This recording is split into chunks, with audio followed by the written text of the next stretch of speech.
अगर आपको ट्रेडिंग सीखने के बाद भी ट्रेडिंग में लॉस हो रहा है, तो इसका मतलब यह है कि आपको ट्रेडिंग तो करनी आती है और आपकी स्ट्रेटजी भी सही है, लेकिन आप अपने इमोशन पर कंट्रोल नहीं कर पाते। आपके इमोशन जैसे कि डर, गुस्सा, लालच, ओवर कॉन्फिडेंस के कारण आपको लॉस हो रहा है, जो कि साइकोलॉजी का पार्ट है। अगर आप भी अपनी ट्रेडिंग साइकोलॉजी पर ध्यान नहीं देते हैं, तो आपको ऐसे ही रोज होता रहेगा और लास्ट में आप निराश होकर स्टॉक मार्केट छोड़ देंगे और आप भी उन 90% लोगों में आ जाएंगे जो ट्रेडिंग में पैसा डूबा देते हैं।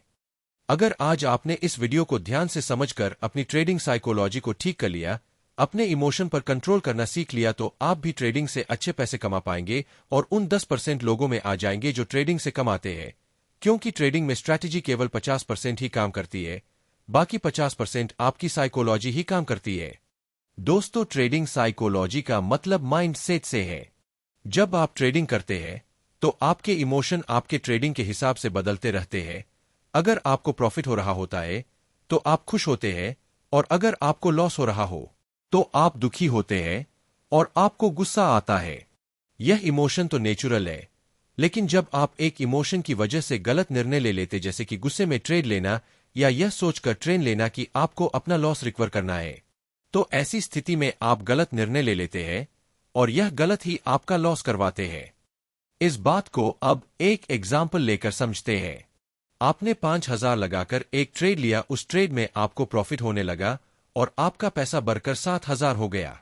अब आप इंतजार करने लगे कि थोड़ा और प्रॉफिट होगा तब बेचूंगा, और अब आपका प्रॉफिट बढ़कर 8,000 हो गया। अब आप सोच रहे हैं कि जब पैसा बढ़कर 10,000 हो जाएगा तब बेचूंगा। जैसे जैसे आपका प्रॉफिट बढ़ेगा, आपका लालच भी बढ़ता जाएगा। लेकिन मान लीजिए शेयर की प्राइस 8,000 से अब गिरने लग गई और शेयर की प्राइस गिरकर 7,000 हो गई। तब आपको लगेगा कि अगर शेयर की प्राइस वापस एक बार 8,000 हो जाए तब बेचूंगा। अब मान लीजिए आपको लॉस होकर आपका पैसा 4,000 हो गया। अब आप बहुत ज्यादा दुखी हो जाएंगे और खुद को कोसने लगेंगे। अब आप सोचेंगे कि वापस मेरा पैसा 5,000 हो जाएगा तो मैं बेच दूंगा। ऐसे करते करते आपका पूरा कैपिटल लॉस में चला जाता है। अब आप दूसरा ट्रेड लेंगे और बार बार लॉस रिकवर करने की सोचेंगे, जिससे आपका एक बहुत बड़ा लॉस हो जाएगा और आपको मजबूर है शेयर मार्केट छोड़ना पड़ेगा। ज्यादातर लोगों के साथ ऐसा ही होता है। अगर आपके साथ ऐसा हो रहा है, तो इसके लिए आपको आपके इमोशन पर कंट्रोल करने की जरूरत है। पर दोस्तों, प्रॉब्लम यह है कि इमोशन पर कंट्रोल करना इतना आसान नहीं है, क्योंकि आप जैसे ही एक नया ट्रेड लेते हो तो उस ट्रेड में आपके इमोशन आना शुरू हो जाएंगे। इसके लिए आपको कुछ नियम बनाने होंगे और उन नियम को फॉलो करना होगा। बिना प्रैक्टिस से एक दिन में साइकोलॉजी डेवलप नहीं होगी। रिस्क रिवॉर्ड रेशियो कैलकुलेट करें। आपको ट्रेड लेने से पहले निश्चित करना चाहिए आपका रिस्क और रिवॉर्ड क्या होगा, यानी कि आपका स्टॉप लॉस और टारगेट क्या होगा। अगर आप पहले से टारगेट स्टॉप लॉस डिसाइड नहीं करेंगे, तो हो सकता है आपको एक या दो बार उम्मीद से ज्यादा प्रॉफिट हो जाए, लेकिन ज्यादातर ट्रेड में आपको लॉस ही होगा। जितना प्रॉफिट आप कमाएंगे उससे ज्यादा आपको लॉस हो जाएगा। फॉर एग्जाम्पल, अगर आप 5,000 रुपए लेकर एक ट्रेड ले रहे हैं, तो आपको पहले ही डिसाइड कर लेना चाहिए कि आप कितना रिस्क ले सकते हैं, कि आपको कितना रिस्क लेना चाहिए। अगर आपका स्टॉप लॉस टेक्निकल आधार पर 1,000 रुपए का आ रहा है, तो आपको किसी भी हालत में इससे अधिक स्टॉप लॉस नहीं लेना चाहिए। और अगर आपका टारगेट 2,000 रुपए आ रहा है, तो आपको आपका टारगेट मिलते हैं मार्केट से बाहर आ जाना चाहिए, यानी कि आपके टारगेट और स्टॉप लॉस से जो पहले हिट होता है, उसे लेकर आपको मार्केट से बाहर निकल जाना चाहिए। अगर आप ज्यादा प्रॉफिट कमाना चाहते हो, तो ट्रेलिंग स्टॉप लॉस का उपयोग कर सकते हो, यानी कि जैसे जैसे प्राइस बढ़ती जाए आप अपना स्टॉप लॉस भी प्राइस के साथ चेंज कर सकते हो। अब स्टॉक्स में जीटीटी ऑर्डर आता है, जो एक साथ टारगेट, स्टॉप लॉस और ट्रेलिंग स्टॉप लॉस लगा सकते हो। लॉस रिकवर के बारे में नहीं सोचना। आपको कभी भी मार्केट में लॉस रिकवर करने के बारे में नहीं सोचना है। अगर आप लॉस रिकवर करने की सोच रहे हो, तो इसका मतलब आप किस्मत के भरोसे बैठे हो, क्योंकि अगर आप लॉजिक और स्ट्रैटेजीज के आधार पर देखेंगे तो कभी भी लॉस रिकवर करने की नहीं सोचेंगे, बल्कि हर ट्रेड को एक नया ट्रेड मानेंगे। क्योंकि आपको एक ट्रेड पर कितना प्रॉफिट हो सकता है, यह इस बात पर निर्भर नहीं करता कि आपने इससे पहले वाली ट्रेड में कितना लॉस करवाया। तो हर ट्रेड को एक नया ट्रेड मानकर ट्रेड लो और यह नहीं सोचना कि आपको लॉस रिकवर है। जो बीत गया उससे सीख लेकर आगे बढ़ना है। लॉजिक और स्ट्रैटेजीज के साथ ट्रेड करें। जब भी आप कोई ट्रेड लेते हैं तो किसी ना किसी लॉजिक या स्ट्रैटेजीज के आधार पर ट्रेड करें। आपको पता होना चाहिए कि अगर शेयर या कॉल पुट की प्राइस बढ़ेगी तो क्यों बढ़ेगी, उसके पीछे कुछ लॉजिक होना चाहिए। चाहे आप सपोर्ट रेजिस्टेंस देख रहे हो, कैंडलस्टिक पैटर्न देख रहे हो, इंडिकेटर देख रहे हो या फिर प्राइस एक्शन देख रहे हो, आपके ट्रेड लेने के कारण का कोई ना कोई लॉजिक होना चाहिए। क्योंकि जब आप किसी लॉजिक या स्ट्रैटेजीज के आधार पर ट्रेड करेंगे तब आपका उस ट्रेड पर कॉन्फिडेंस होगा। लेकिन आप जब बिना किसी लॉजिक के ट्रेड करेंगे तो आपको कुछ भी नहीं समझ आएगा कि कहाँ खरीदना है और कहाँ बेचना। बिना लॉजिक के आपके गलत डिसीजन लेने की संभावना बढ़ जाएगी और नेक्स्ट ट्रेड में आप ज्यादा नर्वस हो जाओगे। इलॉजिकल होप नहीं रखनी है। आपको ट्रेडिंग में कोई भी इलॉजिकल होप नहीं रखनी है। जब भी आप ट्रेड ले रहे हैं आपको प्रॉफिट की उम्मीद तो होगी ही, तभी आप ट्रेड ले रहे हैं, लेकिन वह इलॉजिकल नहीं होनी चाहिए। जबकि ज्यादातर ऐसा ही होता है। जब आपको ट्रेड में लॉस हो रहा होता है तो आपके माइंड में एक उम्मीद जगने लगती है, अगर थोड़ी देर रुक जाऊं तो शायद ज्यादा प्रॉफिट हो जाए। तो अगर आपको ऐसा लगता है कि थोड़ी देर और रुक जाने से आपका प्रॉफिट बढ़ सकता है तो इसके पीछे कोई लॉजिक होना चाहिए। अगर बिना किसी टेक्निकल एनालिसिस के आपको लगता है कि थोड़ी देर और रुकने से आपका प्रॉफिट बढ़ सकता है तो यह एक इलॉजिकल आशा है। इस इलॉजिकल आशा के कारण आपको बहुत बड़ा लॉस हो सकता है। अपनी स्थिति के हिसाब से रिस्क ले। आपको एक ट्रेड में उतना ही रिस्क लेना चाहिए जिसके लॉस होने पर आपको कोई खास फर्क ना पड़े। अगर आप 10 लाख रुपए महीना कमाते हैं और आप महीने का 10,000 लॉस कर देते हैं तो आपको ज्यादा दुख नहीं होगा। लेकिन जब आप 15,000 रुपए महीना कमाते हैं और आपको 10,000 रुपए का लॉस हो जाता है तो यह लॉस आपके लिए बहुत बड़ा होगा और ऐसी स्थिति में आप अपने इमोशन पर कंट्रोल नहीं कर पाएंगे और कुछ लॉस को रिकवर करने के चक्कर में आप गलत निर्णय ले सकते हैं। इसलिए उतना ही रिस्क ले जितना मैनेज कर सकते हैं। आपको कभी भी लोन या उधार लेकर ट्रेडिंग और इन्वेस्टमेंट नहीं करना चाहिए, क्योंकि आप जब लोन लेकर ट्रेडिंग करेंगे तो आप कभी भी अपने इमोशन पर कंट्रोल नहीं रख पाएंगे।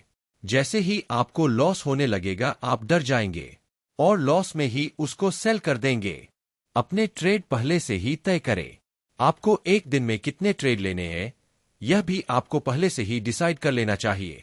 एक सफल ट्रेडर बनने के लिए कब ट्रेड लेना है यह जानने से यह जानना ज्यादा जरूरी है कि कब ट्रेड नहीं लेना है और कितना ट्रेड लेना है।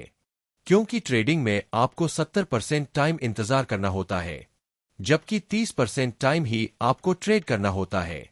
यानी कि आपको ट्रेडिंग में सही अपॉर्चुनिटी मिलने का इंतजार करना होता है और केवल सही अपॉर्चुनिटी मिलने पर ही ट्रेड लेना होता है।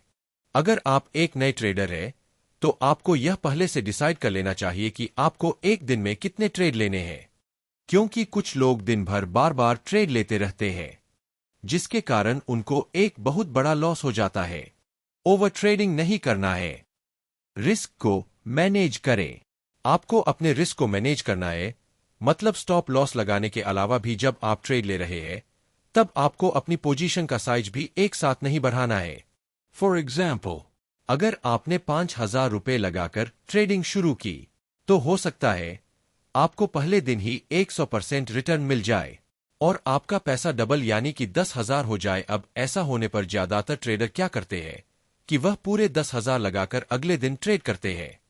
अब मान लीजिए अगले दिन आपको 50% रिटर्न मिल गए और आपका पैसा बढ़कर 15,000 हो गया, लेकिन आपको रोज रोज तो प्रॉफिट नहीं होगा।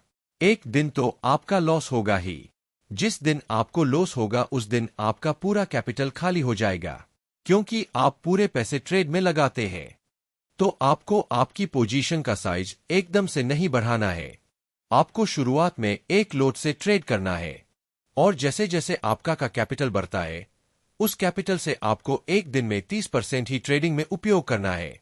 बाकी का कैपिटल लॉस रिकवर के लिए रखना है। किसी भी स्टॉक में प्राइस को बढ़ता देखकर ट्रेड ना ले।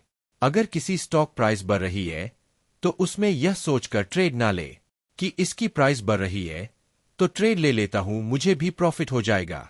ऐसे केस में आप ज्यादातर तब एंट्री लेते हैं जब उसकी प्राइस बढ़ चुकी होती है और अब गिरने वाली होती है। और जैसे ही आप एंट्री ले लेते हैं, उसकी प्राइस गिरने लग जाती है और फिर आपको लगता है कि स्टॉक मार्केट से आपकी दुश्मनी है। ऐसा नहीं है, स्टॉक मार्केट से आपकी पर्सनल कोई दुश्मनी नहीं है। प्रॉब्लम यह है क्या? फोमो यानी Fear of missing out. यानी कि आप कुछ खो जाने या कुछ मिस हो जाने के डर से ट्रेड ले रहे हो। आप बहती गंगा में हाथ धोने का सोच रहे हो और आपको डर है कि आपने अभी ट्रेड नहीं लिया तो मौका हाथ से निकल जाएगा। तो इस फोमो की वजह से बिना लॉजिक के ट्रेड ले रहे हैं और इसकी वजह से ही आपको लॉस हो रहा है। आपको सारे ट्रेड लेना जरूरी नहीं है। जहां पर आपको पूरा कॉन्फिडेंस है वहीं पर ट्रेड ले, और अगर आपको कोई अपॉर्चुनिटी नहीं मिल रही है तो उस टाइम पर ट्रेड लेना जरूरी नहीं है। जब भी अपॉर्चुनिटी मिलती है तभी ट्रेड ले। धीरज यानी पेशेंस रखें। अगर आप ट्रेडिंग से पैसे कमाना चाहते हैं तो कोई भी डिसीजन लेने में जल्दबाजी ना करें। ना तो पोजीशन बाय करने में जल्दबाजी करें और ना ही अपनी पोजीशन या शेयर को बेचने में जल्दबाजी करें। सारे डिसीजन सोच समझ कर ले और पेशेंस के साथ ले। प्रॉफिट और लॉस देखकर अपने साइकोलॉजी पर कंट्रोल रखें। अपने ट्रेड को एनालाइज करें। दोस्तों, अगर आपको एक सफल ट्रेडर बनना है तो आपको अपने हर एक ट्रेड को एनालाइज करना होगा। यानी कि आपने आज जो ट्रेड लिया उसमें आपको प्रॉफिट हुआ, आप उसको एनालाइज करो कि आपको उस ट्रेड में क्यों प्रॉफिट हुआ। और जब आपको लॉस होता है तब भी आप एनालाइज करो कि आपको लॉस क्यों हुआ। जब आप अपने ट्रेड को रोज एनालाइज करोगे तो आप रोज कुछ नया सीखेंगे। रोज नया सीखकर ही आप एक सफल ट्रेडर बन पाएंगे। यदि आप भी एक सफल ट्रेडर बनना चाहते हैं तो व्यक्तिगत सूची लेकर शुरू करें कि आपके पास कौन से गुण हैं और किन पर आपको काम करने की आवश्यकता है। अपनी ताकत और कमजोरी की खोज करें। कई मापदंडों पर अपना मूल्यांकन करें। आप धैर्यवान हैं? क्या आप आगे की सोचते हैं? क्या आप अनुकूलनीय हैं? क्या आपके पास मानसिक कठोरता है? क्या आपके पास चीजों को देखने के लिए आवश्यक अनुशासन है? अपने आप से ये प्रश्न पूछें और उत्तरों के आधार पर एक योजना तैयार करें, क्योंकि केवल यही आपको अपने गेम को बेहतर बनाने में मदद करेगा। तो इन कुछ महत्वपूर्ण पॉइंट से आप अपने ट्रेडिंग साइकोलॉजी में सुधार कर सकते हैं। यदि आपके कोई और प्रश्न है तो आप कमेंट सेक्शन में पूछ सकते हैं। अपस्टॉक्स में डीमैट अकाउंट खोलने के लिए लिंक डिस्क्रिप्शन में दिए गए हैं। हमारे रेफरेंस से अकाउंट खोला जाता है तो आप हमारे मेंबरशिप चैनल में फ्री में शामिल हो सकते हैं। आशा है कि आपको वीडियो पसंद आया होगा। Thank you.